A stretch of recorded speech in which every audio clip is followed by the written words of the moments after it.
Olavo de Carvalho, O Globo, 17 de agosto de 2002. Em entrevista publicada no Jornal Árabe de Londres e reproduzida no diário palestino Alameda Quds de 2 de agosto, Yasser Arafat proclamou novamente sua fidelidade aos ideais de seu mestre Azamin al-Husseini, a quem chamou nosso herói. Al-Husseini, grande mufti de Jerusalém no tempo da Segunda Guerra, foi aliado de Adolf Hitler e apologista da solução final, mas não se deve acusá-lo de ter sido apenas um tagarela inconsequente. Ele passou das palavras aos atos, recrutando para as SS dezenas de milhares de muçulmanos da Bósnia e da Albânia, que vieram a participar ativamente da matança de sérvios, judeus e ciganos. Em março de 1944, no auge do Holocausto e 3 anos antes da fundação do Estado de Israel, al-Husseini fez uma cordial visita ao Führer, a quem pediu que estendesse aos territórios palestinos o empreendimento nazista de extermínio de judeus.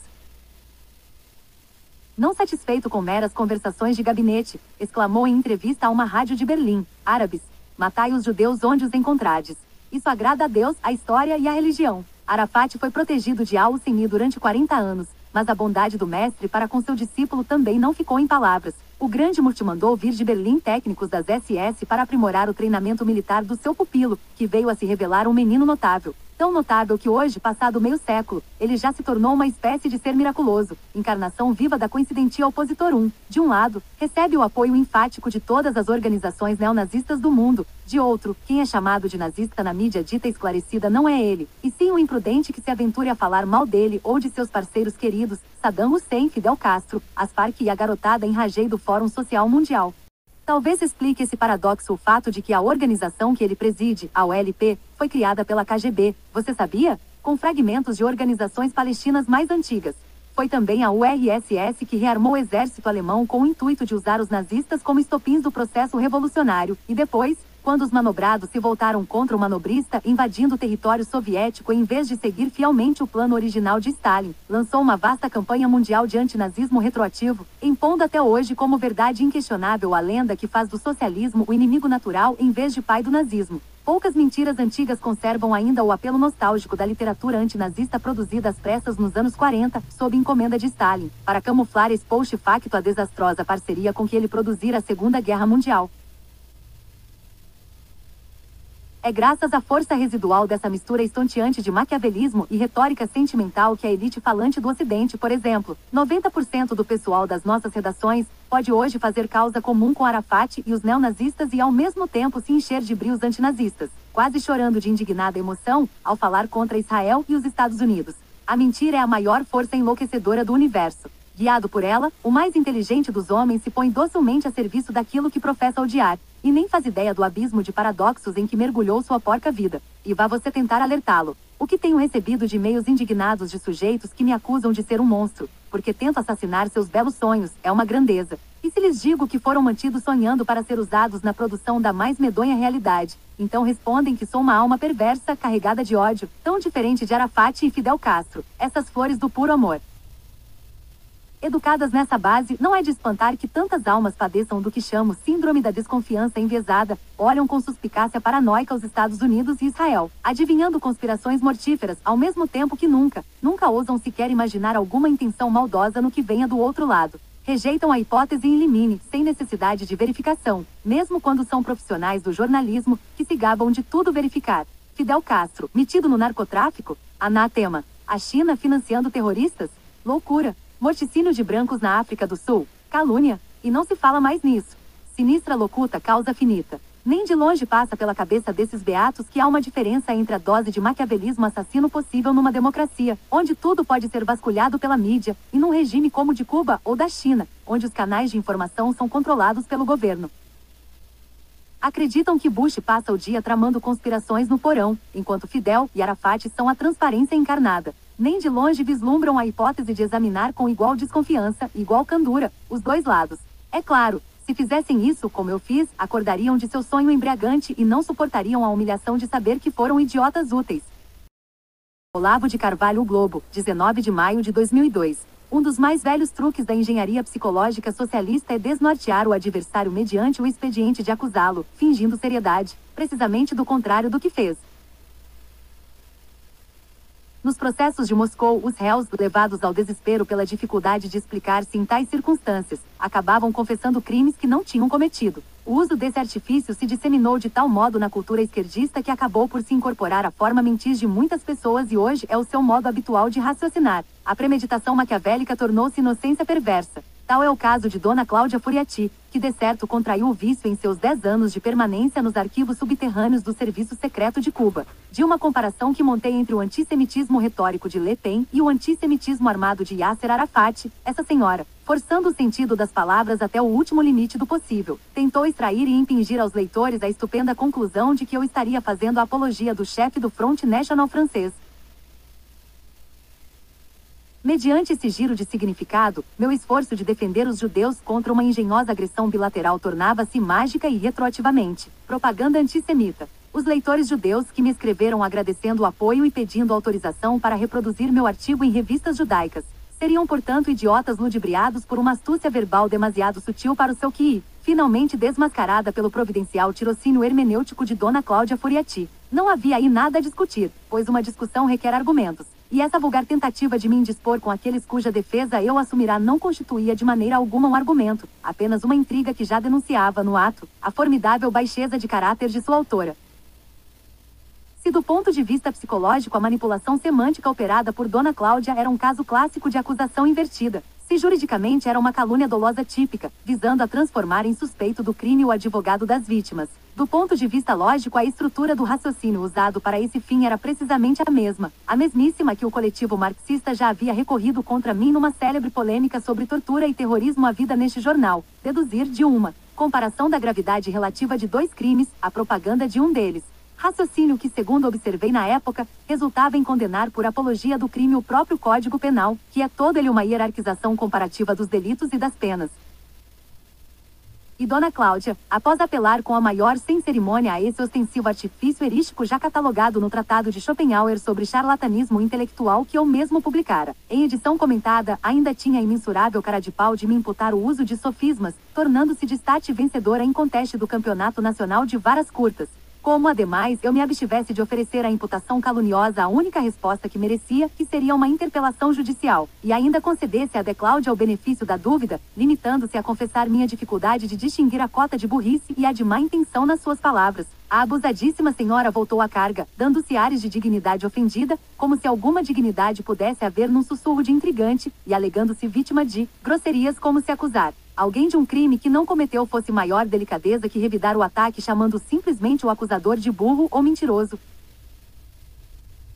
A capacidade que essa gente tem de inverter a realidade, a facilidade espontânea e cândida com que se entrega a esse exercício, a pose de santidade com que se permite a prática das mais extraordinárias vilezas, o inabalável sentimento de boas intenções com que mente, falseia e calúnia, tudo isso, observado repetidamente ao longo de 30 anos, é que me leva a concluir que na alma esquerdista há algo mais que cegueira fanática, há um escotoma moral, uma doença da consciência, uma sociopatia no sentido mais estrito do termo. Mas é impossível que tanta perversidade, ao chegar ao limite de sua plena realização, não acabe por se denunciar a si mesma com eloquência bem superior àquela com que pretendia estrangular sua vítima.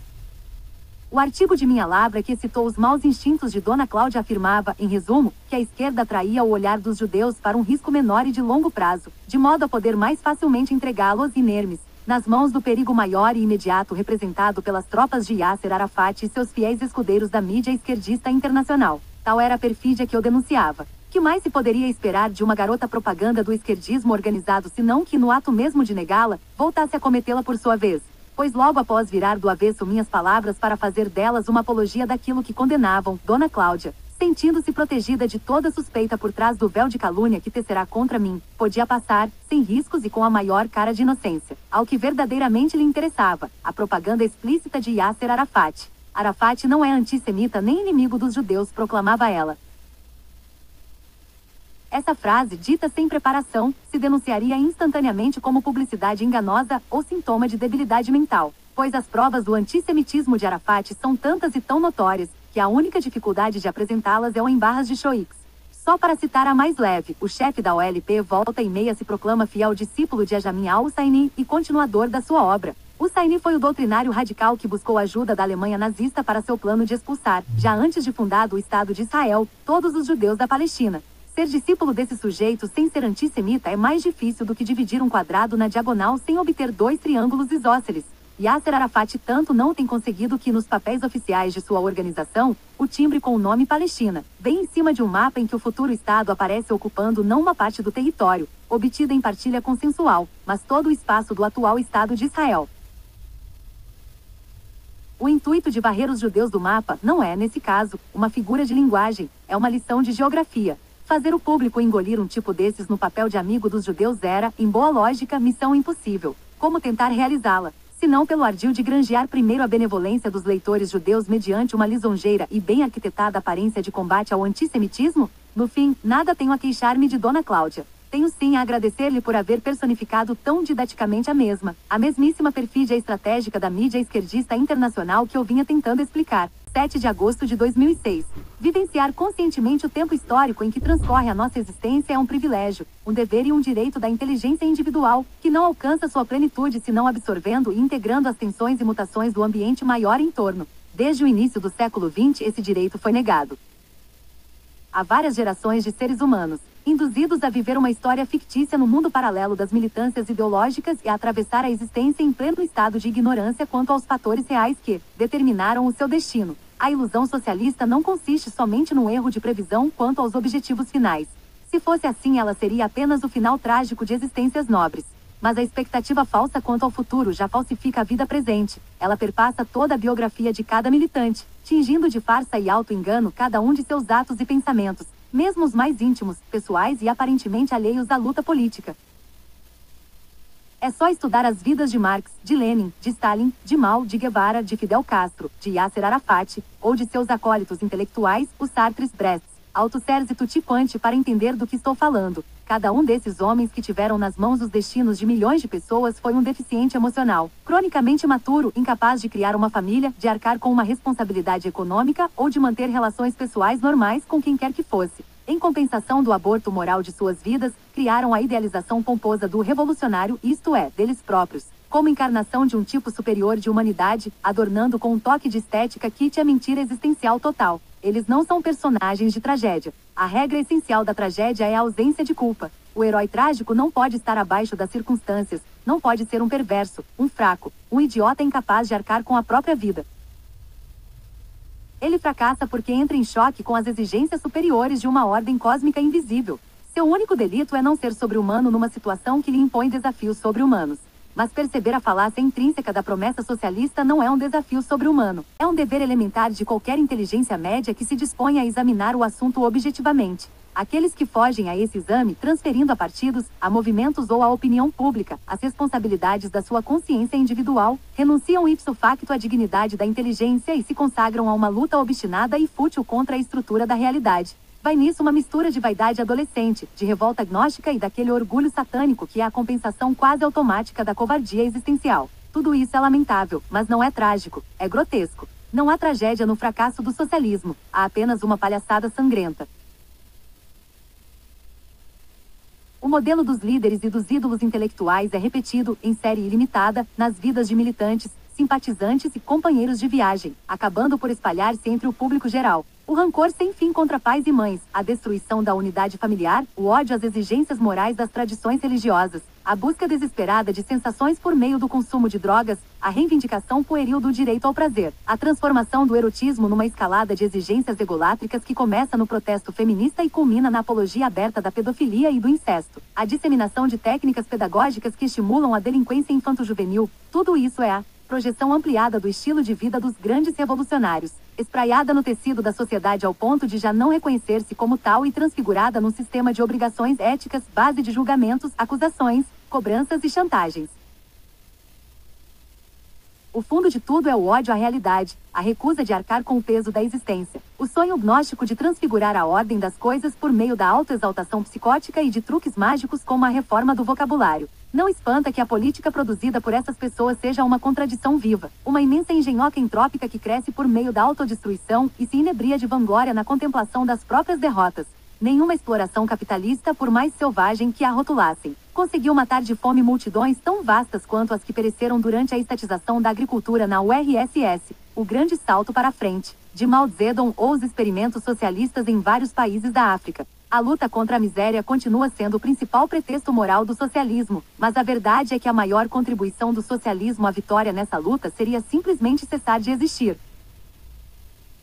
Do mesmo modo, o protesto inflamado contra qualquer violência antissocialista é um persistente leitmotiv do discurso de esquerda, mas nenhum regime direitista jamais matou, prendeu ou torturou tantos militantes esquerdistas quanto Stalin, Mao, Pol Pot ou Fidel Castro. É uma simples questão de fazer as contas.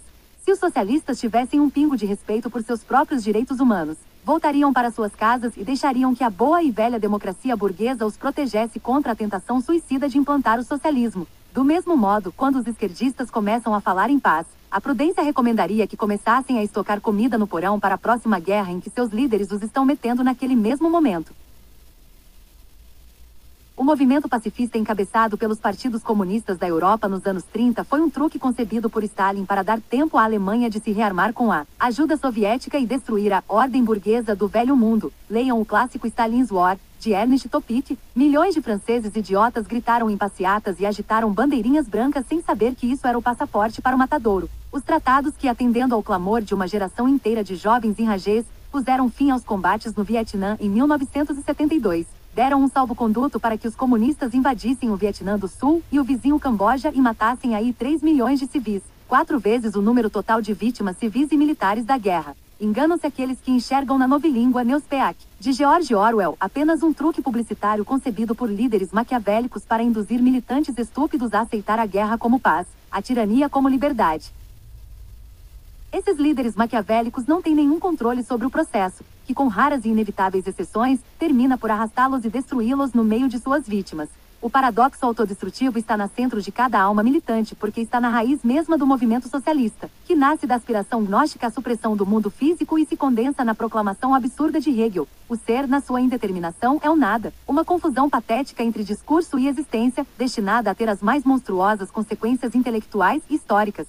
O puro Newspeak já marca sua presença ostensiva na fórmula de Engels: a liberdade é o reconhecimento da necessidade, que inspirou tantas autoacusações falsas nos processos de Moscou e cujo sentido último, de ironia verdadeiramente demoníaca, aparece com nitidez fulgurante no comentário de Bertolt Brecht: se eram inocentes, mais ainda mereciam ser condenados. Brecht, aliás, foi aquele mesmo que resumiu com cinismo exemplar a essência da moral socialista: mentir em favor da verdade. Experimente fazer isso e, é claro, você nunca mais vai parar de mentir. Algumas regras usuais do leninismo ilustram esse cinismo na prática diária: fomentar a corrupção e denunciá-la, e acuse-os do que você faz, xingue-os do que você é. Resumem as mil maravilhas da história do nosso PT, que cresceu pelo discurso de acusação moralista ao mesmo tempo que montava uma máquina de corrupção de dimensões faraônicas, perto da qual os velhos políticos ladrões começam a parecer meninos de escola culpados de roubar chicletes. Era inevitável que, com o tempo, a forma mentis autonegativa do movimento esquerdista se cristalizasse numa fórmula estratégica simples, ingênua até, que por sua simploriedade mesma fosse de aplicação fácil e lucrativa, reprodutível em escala mundial por simples automatismo. Essa estratégia, cujo nome é hoje proclamado abertamente pelo Sr. Hugo Chávez, é a guerra assimétrica. Ela consiste, como explica Jacques Baudin, La guerre asymétrique ou La défaite du vainqueur, editions do Rocher, 2003. Em transformar as derrotas militares em vitórias políticas por meio de um ardil psicológico, outorgar a um dos lados, sob pretextos edificantes, o direito incondicional a todos os crimes, a todas as brutalidades, a todas as baixezas, e desarmar o outro por meio de cobranças morais paralisantes. O que nem os praticantes, nem os colaboradores passivos, nem as vítimas desse ardil parecem perceber é que ele traz em si a prova definitiva da superioridade moral do adversário no mesmo momento em que acusa seus supostos crimes e iniquidades.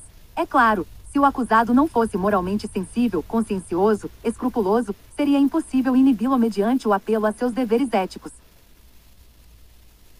E se o acusador fosse por sua vez aberto a esses mesmos deveres no plano da sua própria conduta, ele se sentiria igualmente travado por escrúpulos e não haveria simetria nenhuma. É justamente o fato de dispensar-se das obrigações morais exigidas do inimigo que dá ao praticante da guerra assimétrica a vantagem estratégica da sua posição. É essencial para o sucesso desse ardil que o discurso de acusação seja feito sempre pelo culpado contra o inocente, pelo criminoso contra a vítima. O público e a totalidade dos colaboradores passivos usados como caixas de ressonância do moralismo indignado nem de longe se dão conta disso, mas o fato é que, quanto mais veemente a acusação, maior a malícia do acusador e mais irrefutável a prova de seus crimes. A assimetria consiste precisamente nisso. Um exemplo didático colhido da guerra entre Israel e o Hezbollah aparece no contraste entre as atitudes dos dois lados no que diz respeito às vítimas civis. Enquanto na mídia ocidental os israelenses são condenados como monstros porque mataram acidentalmente 30 civis num bombardeio, em países islâmicos as matanças deliberadas de civis israelenses pelos mísseis do Hezbollah são comemoradas como atos meritórios.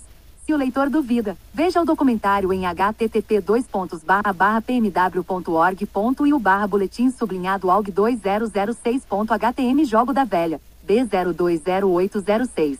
Os terroristas sabem que as nações ditas infiéis pecadoras têm sentimentos morais, enquanto eles próprios, os santos, os eleitos, não têm nenhum e não precisam ter nenhum.